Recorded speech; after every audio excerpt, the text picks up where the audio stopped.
Hello అండి అందరికీ. మేమైతే మట్టంపల్లి మా ఆడపడుచు వాళ్ళ ఇంటికైతే వెళ్ళాము. ఒక చిన్న ఫంక్షన్ ఉందని. ఎలాగో సమ్మర్ హాలిడేస్ వచ్చాయి కదా, కొన్ని రోజులు అక్కడే ఉందామని చెప్పి ఒక 1 వీక్ వరకు ఉన్నాము. తర్వాత ఒకరోజు మా వారు మట్టపల్లి నరసింహస్వామి టెంపుల్ దగ్గరలోనే ఉంది, ఒకసారి చూసేసి వద్దాము అని చెప్పాడు. ఆఫ్టర్నూన్ అనుకోకుండా ఆటో మాట్లాడి తీసుకొచ్చేసరికి అందరము రెడీ అయ్యి వెళ్ళాము. ఎప్పుడూ చూడలేదని ఎండలోనే బయలుదేరాము. పిల్లలు ఉన్నారు. నేను ఎలాగో వీడియో తీస్తున్నా అని చెప్పి మా బాబు కూడా వాయిస్ ఓవర్ ఇవ్వడానికి ట్రై చేస్తున్నాడు. ఇది చాలా ఫేమస్ టెంపుల్ అండి. సూర్యాపేట జిల్లాలో మట్టపల్లి గ్రామంలో శ్రీ లక్ష్మీ నరసింహస్వామి టెంపుల్. ఇక్కడ లక్ష్మీ నరసింహస్వామి స్వయంభుగా వెలిచారు అని అంటారు. మా వాడేమో వెనక్కి చూసుకుంటూ గోడకు గుద్దుకున్నాడు. కొద్దిసేపు అయ్యాక సెట్ అయ్యాడు. గుడి అయితే చాలా పెద్దగా ఉందండి. ఆవరణం మాత్రం అసలు ఇంత పెద్ద గుడని నేను అసలు ఎక్స్పెక్ట్ చేయలేదు. వింటూ ఉన్నాను కానీ ఇక్కడ అన్నదాన సత్రాలు కూడా కులానికి ఒకటి ఉందండి. అసలు నేను ఇలా ఉంటుంది అని ఎక్స్పెక్ట్ చేయలేదు. అంటే అన్నదాన సత్రాలు చూశాను కానీ ప్రతి గుళ్ళల్లో కులానికి ఒకటి ఉంటుందా అని అనుకున్నాను. ఇప్పుడు సమ్మర్ అని బాగా ఎండలు ఉన్నాయి అని చెప్పి వచ్చిన భక్తులకి కాళ్ళు కాలకుండా ఒక మ్యాట్ కూడా వేశారు. కంఫర్టబుల్గా ఉంది. గుడి మాత్రం చాలా పెద్దగా ఉందండి. ఇక్కడ శ్రీ లక్ష్మీ నరసింహస్వామి గుహలో లక్ష్మీదేవితో ఉగ్రరూపం లేకుండా శాంతి స్వరూపంగా వెలిచాడు అని భక్తుల నమ్మకం. ఇటువైపు ఒకసారి చూడండి, ఇక్కడ ఒకటి ఉంది. దీని గురించి ఎవరికైనా తెలిస్తే కొంచెం కామెంట్ చేయండి, చెప్పడానికి ట్రై చేయండి తెలిస్తే. మేము ఇది తిరుగుతుంది అని చెప్పి అందరం అయితే పట్టుకున్నాము, కానీ ఇది అలా పట్టుకోకూడదు. భక్తితో తడి బట్టలతో వచ్చి ముట్టుకుంటే కళ్ళు మూసుకోవాలి అంట, అప్పుడైతే అది తిరిగినట్టు అనిపిస్తుంది అని అయితే చెప్పారు. మేము ఆఫ్టర్నూన్ వచ్చాం కాబట్టి గుడి అయితే క్లోజ్ చేశారు.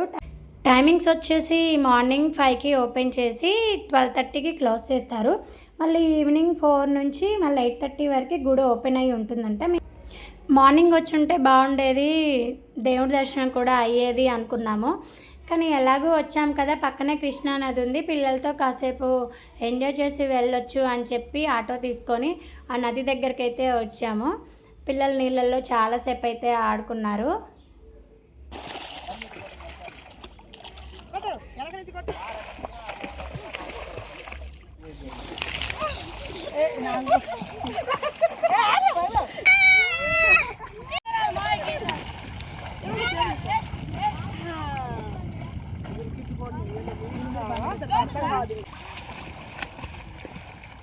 అక్కడ పిల్లలు కొద్దిసేపు నీళ్ళల్లో ఆడుకున్న తర్వాత ఆటో తీసుకొని కొంచెం ముందుకు వచ్చాము. అక్కడ మాకు ఒక వేప చెట్టు అయితే కనిపించింది.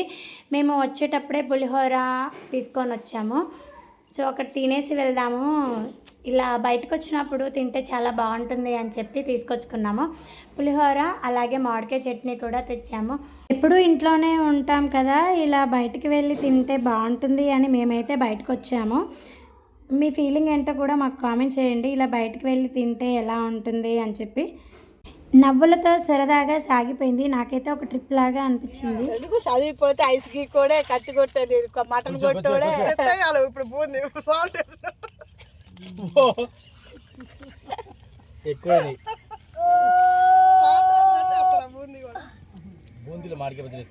ఇది ఒక చిన్న ఫ్యామిలీ ట్రిప్ అన్నమాట. సమ్మర్లో ఉండి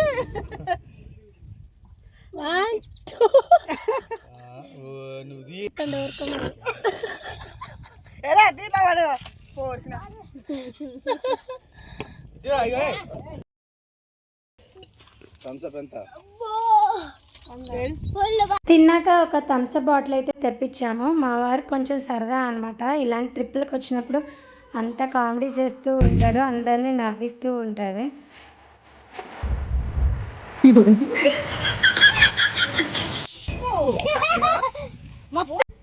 థమ్స్అప్ బాటిల్ గట్టిగా ఊపేసి క్యాప్ అయితే తీశాడు. మొత్తం పోయింది, గ్యాస్ మొత్తం పోయింది అని చెప్పి తిట్టారు మా వాళ్ళైతే.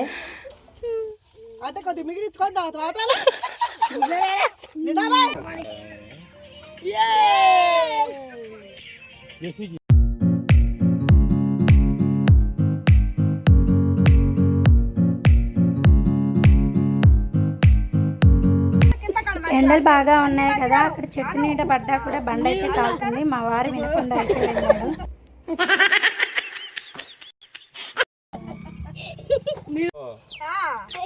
అంటే దాన్ని పిచ్చిదాన్ని చేస్తారు కదా అందరూ అసలుకి ఏం బాగుంది ఈ పిల్ల ఏంది నేను ఇలా బుక్ అయిపోతాను కల్లో కూడా అనుకోలేదు.